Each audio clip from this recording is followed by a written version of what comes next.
Hey guys, I'm FatBuddyCat, and this is my custom vintage mini bike.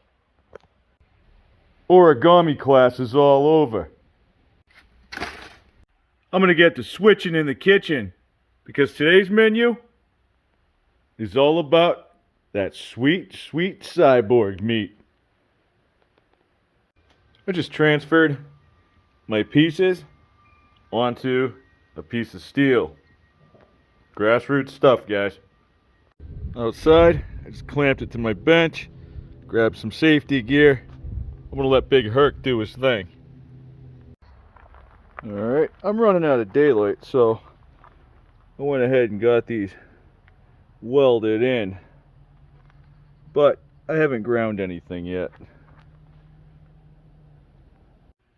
Well, after another day of welding and raining and waiting and welding and raining and waiting some more over and over again, I was finally able to make some progress. Let me take you through it. Everything on the frame has been roughly ground down, including the holes that I welded. Some of them still have some little puckers that need to be filled in. There's one. There's another one.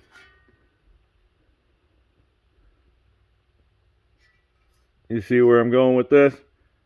So, these things were, a 1/4 inch, some of them, close to a 1/2 inch wide. They were like these, except completely round and a little bit smaller than these in some places. All of these are penetration marks from the stuff I did on the other side. On the front, I ended up making the spline section just a little bit bigger than initially designed. Probably about 2 inches. When it sits level, it should sit kind of flat.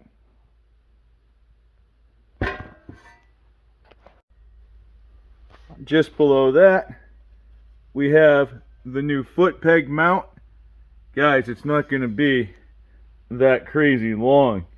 The foot pegs might come out, somewhere in here. But this actual tube section is probably going to get cut back somewhere in there. The reason we moved it up was for clearance, and I was able to get some really good structural weld on the bottom of my down tube. All of the welds for this plate continue underneath.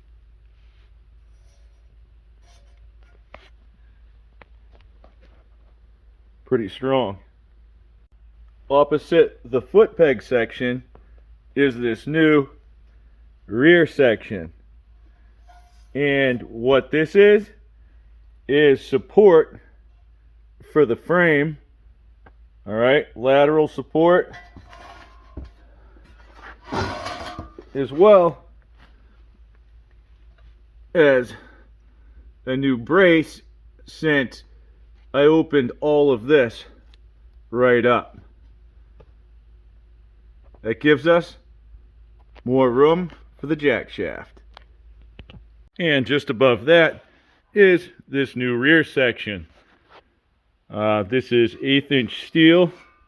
Believe it or not, this is slightly thicker than the original metal on the seat pan. This is all structural welded with 7018. It might not be beautiful, but it's very strong. This clearance that I have cut out here is just going to be for the top of a shock. because this is the new mounting hole. The old one was back up here. Alright. There's going to be another brace that goes side to side and connects both parts. But that's all in the suspension design. We'll get there, guys. With this frame upside down, you can really start to see the meat and potatoes. I added a support across the entire engine plate. This is also welded to the main down tube. I finished these welds in here and big tacks. Alright. Same thing from the back side. It's kind of dark and in the shadows, but I think you could kind of see what we're working with.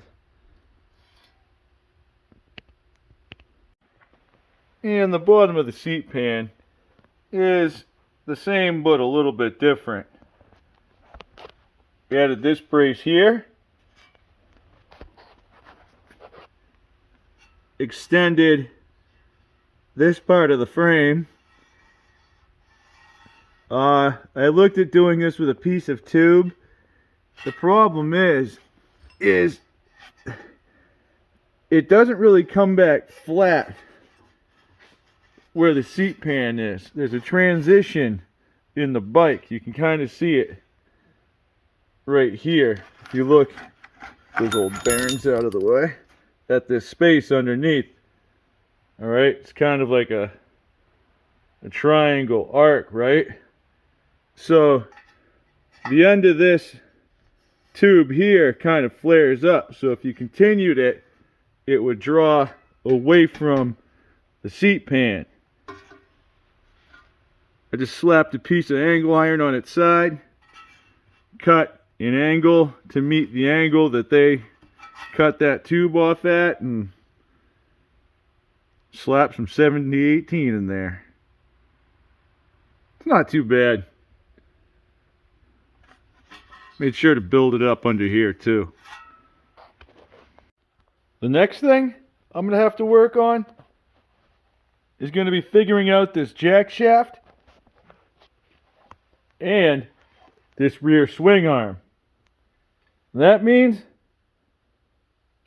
I got to get these old shocks off here somehow.